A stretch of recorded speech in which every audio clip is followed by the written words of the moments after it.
10 conseils. Ce sont seulement 10 conseils en tout et pour tout que je vais te donner à travers cette vidéo. Si tu es étudiant, que tu as envie de commencer à investir, à entreprendre, tu sais que tu es jeune, que c'est une chance, eh bien tout ce temps à disposition que tu as, ce temps d'avance que tu as par rapport à ceux qui commencent à investir à 30, 35 ou 40 ans, eh bien on va pouvoir l'utiliser pour arriver à nos fins, pour arriver à notre but qui est, on le rappelle encore une fois, le bonheur. Bonjour à tous et bienvenue dans Chronique d'un étudiant investisseur. Parce qu'investir quand on est étudiant, c'est possible et recommandé. Je m'exprime autour de l'investissement immobilier, de l'entrepreneuriat et de l'épanouissement en général.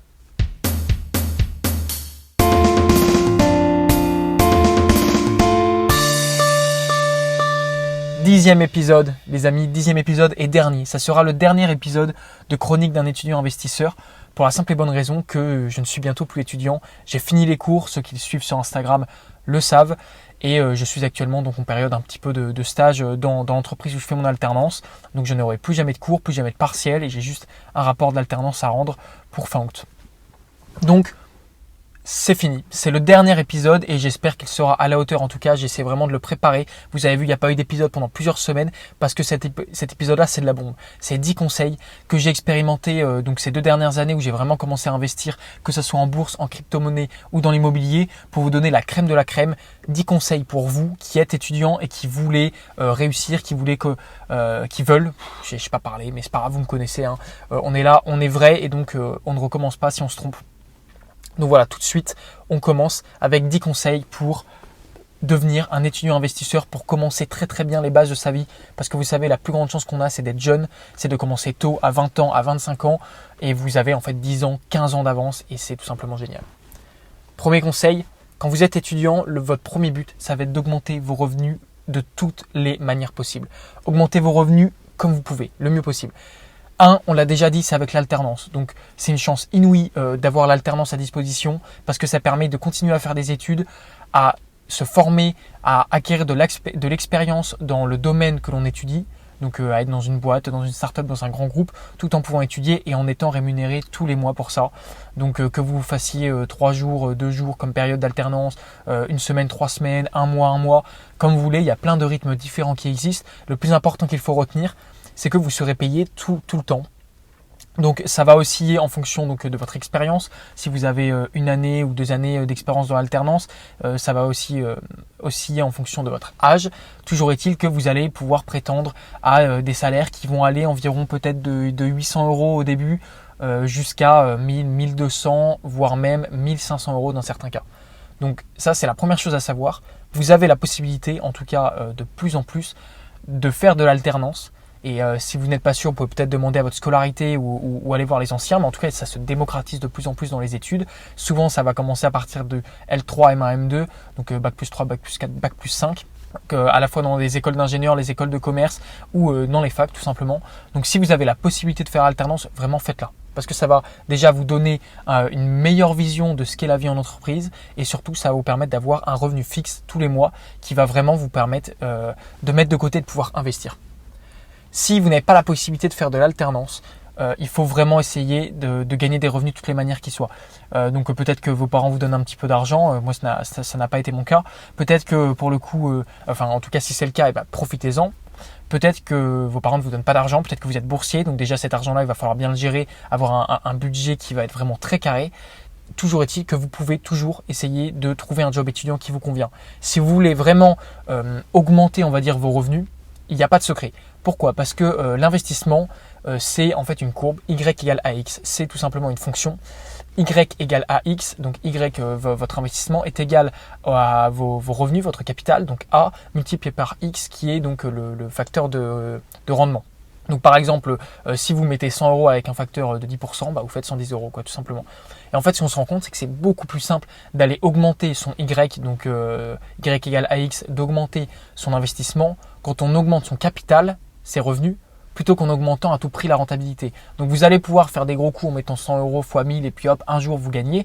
Mais en fait sur le long terme, c'est beaucoup plus simple d'avoir 1000 € et d'aller chercher un 10% que de mettre 100 € et d'aller chercher un 100%. Et pourtant c'est le même résultat. Mais ça va être beaucoup plus simple de rester sur des petits rendements, entre guillemets, donc 10% et quelques, mais d'aller augmenter le plus possible son capital, parce que plus on investit, plus on a de retour sur investissement. Ça c'est la loi, c'est la base. Donc essayez, faites un job, même si c'est pas rigolo, même si effectivement vous allez perdre du temps. Essayez de trouver celui qui vous correspond le plus. Donc ça peut être dans la restauration, ça peut être également par exemple un job étudiant un peu plus flexible. Ça peut être des cours de maths. Si par exemple vous êtes bon en maths, vous êtes bon en physique, vous êtes bon en langue, par exemple vous parlez une deuxième langue, vous parlez arabe, vous parlez chinois, vous parlez très très bien anglais. Vous allez pouvoir donner des cours, vous allez pouvoir faire des babysit de temps en temps. Ou alors par exemple moi j'ai fait livreur à vélo Uber Eats pendant plusieurs mois. Parce que ça me donnait la possibilité vraiment du jour au lendemain, de même 2 heures avant, d'aller d'un seul coup livrer comme ça en ouvrant l'application sans avoir besoin d'avoir des horaires fixes qui moi me convenaient plutôt bien. Donc ça c'est la première règle, le premier conseil, augmentez vos revenus de toutes les manières possibles. Deuxième conseil, soyez extrêmement strict sur vos dépenses. Il faut que vous ayez un budget qui soit extrêmement clair et il faut que vous réguliez vos dépenses. Vous ne pouvez pas vous permettre de vivre au-dessus de vos moyens. Ça c'est clair, parce que si vous commencez à vivre au-dessus de vos moyens, en fait quand vous allez même commencer à gagner plus, vous allez toujours être au-dessus de vos moyens. Donc même en tant qu'étudiant, je sais on gagne pas beaucoup, c'est dur, je suis passé par là, je gagne 1200 € là actuellement en alternance et j'ai très peu d'aide à côté. Donc il faut tout simplement être strict, c'est tout. Donc on vit pas au-dessus de ses moyens.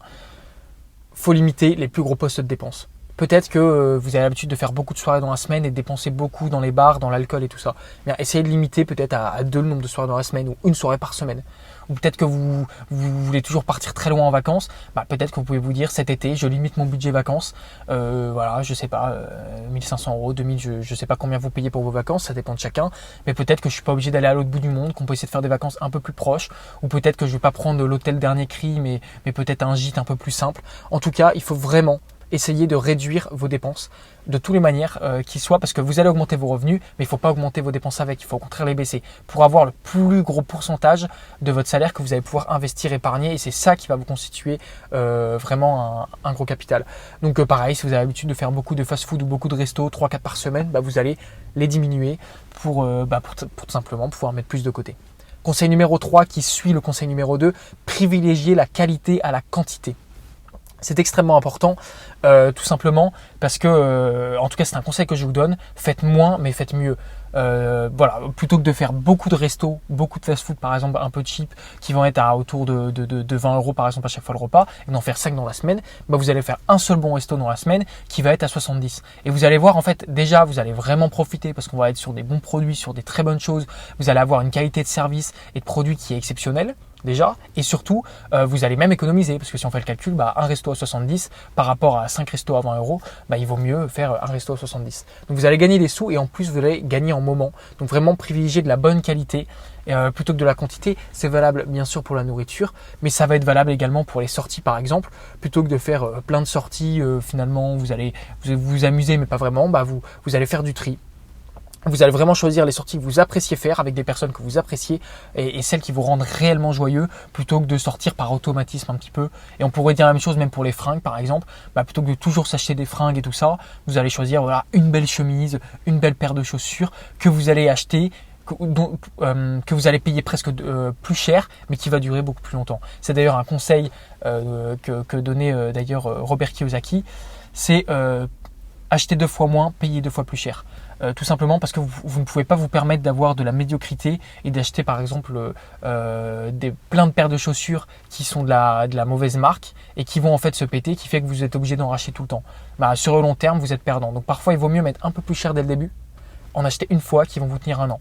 Ou pour un ordi, acheter directement un bon ordinateur qui va être certes plus cher, mais qui va vous permettre de tenir 2, 3 ans, 4 ans, 5 ans, plutôt que d'acheter un ordi 2 fois moins cher, mais qui va tenir 3 fois moins, qui fait que sur le long terme, vous êtes donc perdant. Donc voilà, vraiment, c'était le 3e conseil, privilégier toujours la qualité à la quantité.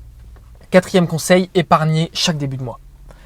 En fait, ça va être très important. Pourquoi en début de mois et pas en fin de mois? Parce que si c'est le début, vous n'avez pas le choix d'épargner. C'est-à-dire, je reçois mon salaire, directement, il va y avoir 20% qui va partir, qui va être épargné ou investi. Si vous attendez la fin du mois, le problème c'est que tous les mois, vous allez avoir des raisons de ne pas investir. Donc, ah oui, mais ce mois-ci, finalement là, on arrive à la fin du mois, j'ai un peu plus dépensé, je ferai le mois prochain. Puis le mois d'après, merde, finalement, là, ce mois-là, j'ai fait un gros achat, donc c'est pas grave. Et en fait, si vous prenez pas dès le début, forcément, la vie va faire que vous n'allez plus vous retrouver parce qu'il y a une loi cognitive très connue qui est qu'on utilise ce qu'on a à disposition. Donc que ce soit pour le temps, si je vous dis fais-moi ce travail en 1 semaine ou fais-le moi en 3 semaines, dans les 2 cas, vous allez utiliser le temps à disposition pour le faire. Et bien là, c'est pareil. Si vous avez 500 € à disposition, vous allez les dépenser, alors que si vous n'en avez que 300, finalement, vous allez aussi dépenser les 300 et vous allez voir qu'à la fin du mois, vous ne ressentez pas un manque. Donc, commencez à chaque début de mois par mettre de côté. Ça peut être sur des livrets épargne, même si moi je trouve ça nul et vous allez voir qu'il y a d'autres moyens de le faire. Mais ne serait-ce que mettre de côté sur un compte sur lequel vous savez que vous y touchez pas parce que c'est pour l'investissement, vous mettez sur des comptes titres, sur des PEA, sur ce que vous voulez, mais au moins vous le sortez dès le début et ça vous empêche de vous dire bah voilà, je vais aller m'acheter un nouveau truc et tout ça, j'ai les moyens. Non, dès le début on met de côté et vous vous interdisez de retirer de ces comptes-là. Et d'ailleurs, ce qui est bien avec les PEA, c'est qu'on perd, on a de la fiscalité si on ressort les actions trop tôt. Donc au moins on sait que quand on a acheté une action, eh bien on n'y touche plus. Et puis voilà, bah, si on a envie de s'acheter quelque chose d'autre, bah, on va attendre un peu plus pour se l'acheter. 5e conseil, ne laissez jamais vos études en second plan. Votre objectif premier, ça reste de terminer vos études. Donc que ça soit l'investissement immobilier, la bourse ou tout ça, ça ne doit pas vous couper de votre scolarité ni la remplacer. Chaque chose en son temps. Sachez faire des pauses également lors des périodes de partiels ou de rendu. C'est pas parce que vous découvrez l'investissement immobilier que vous voulez vous mettre à fond dedans qu'on met la charrue avant les bœufs, qu'on brûle les bateaux, je sais pas quoi. Votre objectif premier, ça reste de finir vos études. Pourquoi ? Parce que parfois vos parents ont mis de l'argent dedans, parfois c'est vous-même qui avez mis de l'argent, parfois c'est tout simplement gratuit, mais en attendant c'est quand même l'État qui paye. Et je pense que c'est très important quand même d'avoir une base solide en théorie pour pouvoir rebondir, tout simplement parce que si ça ne marche pas votre investissement, si vous voulez monter votre boîte trop vite et que ça se pète la gueule, vous pourrez rebondir très vite, retrouver un métier très vite. Et je pense qu'il ne faut pas non plus voir les études comme un carcan, comme une prison. C'est quelque chose de nécessaire, en tout cas le plus souvent, et au moins ça va vous donner une grosse base théorique qui fait que vous allez pouvoir très vite rebondir. Donc évidemment rien ne vaut la pratique, mais vous aurez tout le temps dans votre vie pour arrêter vos études et pour vous mettre à fond dans quelque chose, dans l'investissement, dans l'entrepreneuriat. Donc voilà, prenez le temps tout de même de finir vos études, vous pouvez très bien le faire en même temps, ce n'est pas un problème. Et pour ça on arrive au conseil numéro 6, revoyez votre emploi du temps. En fait, vous n'avez pas besoin d'arrêter vos études pour faire de l'investissement. Il suffit juste de mieux gérer son temps, de mieux organiser son emploi du temps. Si vous voulez ajouter par exemple de l'immobilier dans vos vies, ça prendra forcément la place d'autre chose. C'est la théorie des vases communicants qui fait qu'on a des vases, on a 24 heures dans une vie et on va choisir de mettre un peu de temps pour nos amis, un peu de temps pour dormir, du temps pour manger, du temps pour sa famille, du temps pour nos loisirs, etc., etc. Et on a tous le même nombre d'heures dans la journée. Et si vous voulez rajouter quelque chose dans cette journée, il faut qu'il y ait un vase qui se vide un petit peu. C'est obligatoire, c'est une question de priorité, donc c'est notamment ce que j'ai dit dans le premier podcast, tout est une question de gestion du temps, de priorité. Donc si vous voulez rajouter l'investissement dans votre vie, si vous voulez vous former beaucoup au trading pour commencer à faire de l'argent, si vous voulez vous former au crypto, si vous voulez commencer à lancer une boîte ou à investir dans l'immobilier, quel que soit ce que vous souhaitez, il va falloir faire baisser un vase, donc peut-être sortir un peu moins. Ou peut-être effectivement faire une croix à un moment sur certains loisirs que l'on faisait qui nous prenaient du temps, sur les jeux vidéo, sur les séries, etc., etc. Mais il va falloir trouver du temps quelque part, il n'y a pas de secret. Donc soyez prêts à faire des sacrifices. Conseil numéro 7, ne soyez pas trop impatient, ne voyez pas trop gros. C'est vraiment un problème que j'ai eu pour ma part. Personne n'a commencé l'investissement immobilier avec un immeuble de 16 appartements. Acceptez de commencer par des petits studios, acceptez de commencer petit. Encore une fois, on est au début. On est là pour faire un marathon, pas pour faire un sprint, pas pour faire un 100 mètres. On est là pour faire 42 km, voire même 42 000. On a 20 ans, 22 ans, 25 ans. Et on commence avec 10 ans d'avance par rapport à des personnes qui ont 35, 40, 50 ans qui commencent à investir pour leur retraite. Donc on a largement le temps. Et il vaut mieux commencer petit et bien plutôt que de se précipiter et de se péter la gueule. Néanmoins, je précise que puisqu'on est jeune, on a aussi cette chance de pouvoir se péter la gueule et de pouvoir très vite rebondir. Là où quelqu'un qui aurait 60 ans et qui se tromperait dans un investissement, ça serait très compliqué pour lui de rebondir. N'oubliez pas que l'argent est un flux, il rentre et il ressort. Si on perd l'argent, on le retrouve. Le plus important est de ne donc pas perdre ce qu'on ne peut pas retrouver, c'est-à-dire notre temps ou notre santé par exemple. Donc vraiment, ne soyez pas impatients. Pour l'immobilier, on commence petit, on commence par des studios DT2, ça aura le temps d'arriver et vous verrez, on a 20 ans, à 25 ans, 30 ans, on aura déjà 10 ans d'avance, ça va être énorme. Donc du calme par rapport à ça, acceptez de commencer vraiment petit, c'est les petits ruisseaux qui font les grandes rivières, c'est chacun des petits actes que vous posez qui va grossir. C'est une courbe exponentielle d'investissement. Et ce qui est très fourbe avec la courbe exponentielle, c'est qu'au début, on a l'impression que ça n'avance pas parce qu'on est presque plat en fait. Et vous allez voir qu'à un moment, on va passer un stade et où ça va de plus en plus vite. Mais le début est extrêmement lent. C'est comme ça, il ne faut pas être impatient parce que c'est en voulant être impatient, en voulant augmenter son X, donc sa rentabilité qu'on va se foirer. Parce qu'on va se dire non mais moi là 10% avec un studio à 70 000 euros, moi c'est pas assez, je vais aller faire du 20%, du 40%, du 300% et on va commencer à les mettre sur des choses très volatiles. Or, ce qui fait la constance dans le long terme pour quand on court un marathon, c'est justement la constance, c'est le fait de garder la tête froide et d'avancer petit à petit. Et il vaut mieux typiquement par exemple faire 10% tous les ans plutôt que d'aller chercher des hauts multiplicateurs et en fait de se péter la gueule à chaque fois de recommencer à zéro. Et je vous assure que si vous ouvrez Twitter, que vous allez voir certains témoignages, vous allez voir des personnes en crypto qui sont passées de 10 000 ou de 1000 euros à 1 million et qui sont redescendues à zéro. Et ça, je vous jure qu'il y en a des dizaines et des dizaines des histoires. Donc gardons la tête froide et acceptons que le début prend du temps et ne nous comparons pas aux autres. C'est le conseil numéro 8. S'il vous plaît, ne nous comparons pas. Ne comparons pas le chapitre 1 de notre livre au chapitre 37 d'un autre. C'est ça le problème. C'est qu'on voit autour de nous avec Instagram, avec extrêmement beaucoup de choses, des personnes qui sont plus avancées et qui vont mettre des chiffres mirobolants dans tous les sens, qui vont vous expliquer comment ils ont fait 10 000, 20 000, 30 000 euros en une soirée. Et nous, on va se dire, mais attends, moi j'ai à peine fait 200 euros, en fait je suis minable, le mec il fait 10 000 euros. Mais le problème, c'est que vous ne vous rendez pas compte où sont ces personnes dans leur vie. Vous êtes en train de comparer votre moteur à la carrosserie de quelqu'un d'autre, pour reprendre l'expression notamment de Tom Pierre. Donc ne vous comparez pas. Encore une fois, c'est normal de commencer petit et c'est le problème qu'on peut voir un petit peu, c'est qu'on perd vite la notion des choses et on va se dire qu'en fait faire 100, 200 euros par trade, c'est mauvais. On va commencer à aller mettre des énormes sommes en jeu pour essayer d'avancer le plus vite possible et en fait c'est la meilleure manière de se péter la gueule. Donc gardons la tête froide, ne nous comparons pas aux autres parce qu'ils ne sont pas au même endroit, ils n'ont peut-être pas les mêmes objectifs et d'ailleurs ils choisissent de vous montrer certaines choses, ils choisissent de vous montrer quand ils gagnent 10 000 euros en une soirée mais pas quand ils en perdent 50 000 en une heure. Donc ils n'ont pas les mêmes moyens à disposition, ça fait peut-être 10 ans qu'ils font ça ou peut-être qu'ils sont tout simplement en train de vous mentir. Donc calmons-nous, redescendons un petit peu sur terre. Conseil numéro 9, ne parlez pas trop vite autour de vous de tout ça. C'est vraiment un conseil extrêmement important. Le succès se chargera d'en parler et ça n'amènera rien de bon de trop parler de ce que vous faites parce que ça va vous attirer des personnes soit qui vont vous jalouser, soit qui vont vous dire que c'est pas possible ce que vous faites, que vous trompez, que vous êtes dans le faux, que vous êtes je sais pas quoi. On entend de tout. C'est un de mes conseils, n'accordez pas d'importance à ce que disent les gens. Restez focus, restez concentré sur ce que vous faites, restez concentré, même si vous avez l'impression que ça n'avance pas, vous savez au fond de vous que ça avance et n'écoutez pas les autres qui vont vous dire gna gna gna, moi je sais pas quoi, l'investissement immobilier, moi mon oncle il m'a dit que c'était pas rentable ou l'autre qui va vous dire que lui son oncle ou son collègue ou je sais pas quoi, il a fait 3 fois mieux que vous en 2 fois moins de temps. Bullshit, ok? Bullshit, vous restez focus, vous arrêtez de parler parce qu'on va vous jalouser, on va vous dire que vous avez tort, on va vous dire qu'il faut pas faire comme ci comme ça. Restez focus et vous inquiétez pas que tous vos camarades de classe qui sont avec vous dans les études et tout ça, ils vont très vite comprendre ce que vous faites quand vous commencerez à avoir des résultats et là ils viendront toquer à la porte, je vous le dis parce que c'est ce qui m'arrive, hein. Ils viendront dire hey, est-ce que tu peux me donner de l'aide et tout ça pour l'investissement, pour les trucs. Donc restez focus.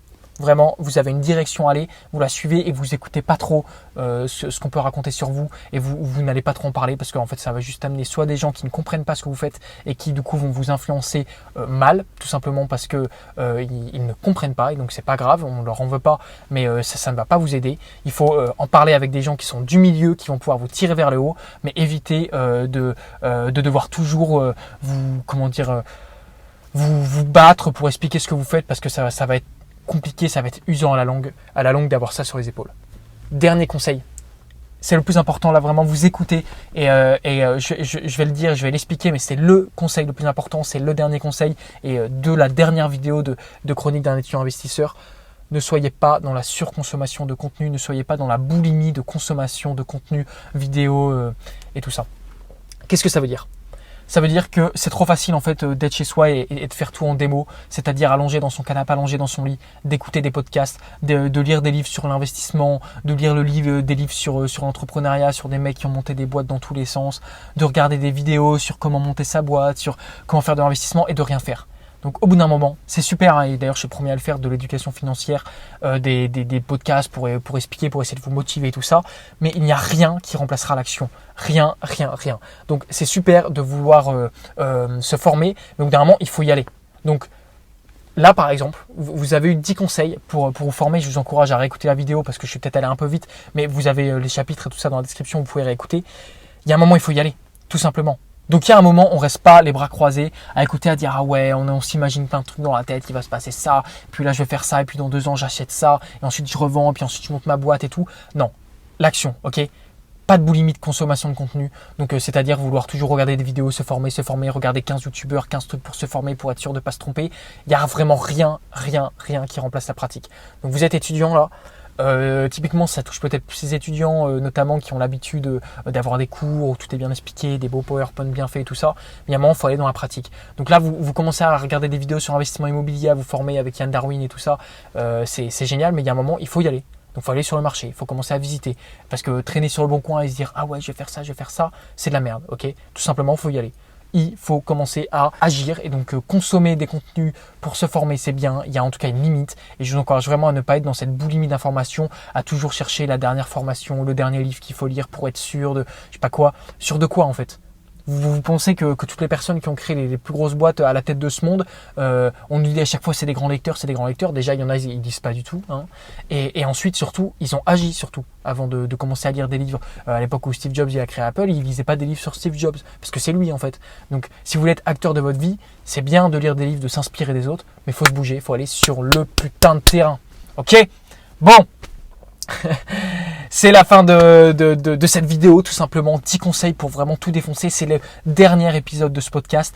Chronique d'un étudiant investisseur, ne vous inquiétez pas, il va y avoir énormément de concepts qui arrivent. Je suis en cours d'écriture de vidéos, je suis en cours de préparation. On a des très grosses choses qui arrivent avec Thibaut, avec d'autres gens, que ce soit Renta Test, vous commencez à connaître et tout ça.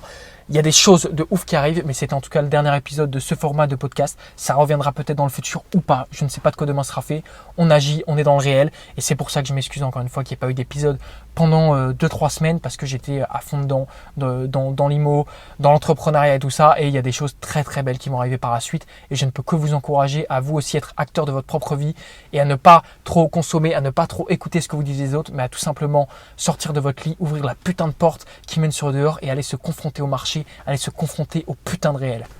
C'était Grégoire Plot pour Chronique d'un étudiant investisseur et je vous embrasse. Défoncez-moi le pouce bleu, mettez-moi un commentaire si ça vous plaît. Vous pouvez dire pissenlit dans les commentaires et à plus.